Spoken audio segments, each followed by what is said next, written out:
Hello, moi c'est Laurine, étudiante en deuxième année à l'ENSMU, l'École nationale supérieure de chimie de Mulhouse. Je prépare actuellement un diplôme d'ingénieur chimiste. Ayant fait une licence franco-allemande de chimie et donc passé un an en Allemagne, je me suis dit que cette année c'était le bon moment pour découvrir un nouveau pays. Je me suis alors mise en quête de THE stage, quelque chose qui me ferait sortir de ma zone de confort, un domaine que je n'avais jamais pratiqué, quelque chose de nouveau. C'est ainsi qu'après plusieurs semaines de recherche, j'ai fait mes valises pour 3 mois direction la Suède et plus particulièrement Gothenburg. Là-bas, je suis arrivée au département de biochimie et biologie cellulaire de l'université et plus spécifiquement dans l'équipe du professeur Martin Ott, mon maître de stage. Au cours de ces 12 semaines, j'ai pu suivre le travail de Sung Jung Jung, mon tuteur de stage et post-doctorant dans cette équipe. Mon rôle ici, déterminer comment séparer et purifier un complexe de protéines présent dans la membrane des mitochondries et permettant de créer un passage dans cette dernière pour les protéines créées au sein de la mitochondrie. Une fois tous les tests faits, j'ai pu purifier le complexe, analyser ses interactions et déterminer le meilleur crosslinker permettant d'obtenir des échantillons qui ont ensuite été envoyés dans un autre laboratoire pour être analysés par spectrographie de masse. Après avoir déterminé quel crosslinker permettait d'extraire au mieux le complexe de protéines OXA1, mon but suivant était de mettre au point et de tester un protocole permettant de récupérer ce complexe ainsi que les chaînes de protéines en croissance.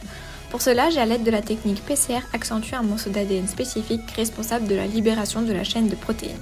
Une fois cet ADN modifié, j'ai mis en croissance des levures et je les ai purifiées. J'ai ensuite procédé au remplacement de l'ADN cible par l'ADN modifié chez des plasmides, que j'ai ensuite injecté dans mes levures. Afin de savoir si le remplacement avait été efficace, ces levures sont mises en culture dans une boîte contenant un antibiotique. Seules les levures mutées de façon correcte survivent. Le but, à terme, est de pouvoir extraire le complexe de protéines ainsi que toutes les chaînes en croissance qui n'ont pas pu être libérées. Mais être 3 mois à Gothenburg, ce n'est pas seulement le travail, c'est aussi une expérience humaine extraordinaire.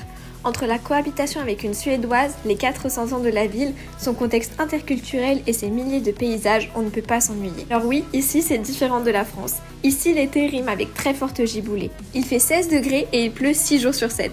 Mais ce n'est pas grave. Tout le monde profite alors encore plus des jours et des périodes de beau temps avec ce soleil qui se couche à 23h30 et se lève à 3h du matin. Et c'est ça l'esprit suédois. C'est une aventure extraordinaire qui m'a beaucoup appris sur moi, mais également sur les autres. J'ai rencontré des personnes formidables et j'ai vécu des choses incroyables. Et je mesure toute la chance de pouvoir vivre cela à seulement 22 ans. Partir seul dans un pays étranger dont on ne parle pas la langue et dans un domaine où on a tout à apprendre était un véritable challenge. Et je suis fière d'avoir réussi à le relever. Alors merci à tous, merci à l'équipe du laboratoire de m'avoir accueilli, merci à Jemila de m'avoir hébergée de la meilleure des façons pendant 3 mois et merci à mes parents de me soutenir dans tous mes projets. C'était une aventure incroyable et je souhaite à tout le monde de pouvoir vivre cela un jour afin de s'ouvrir encore plus de portes pour le futur.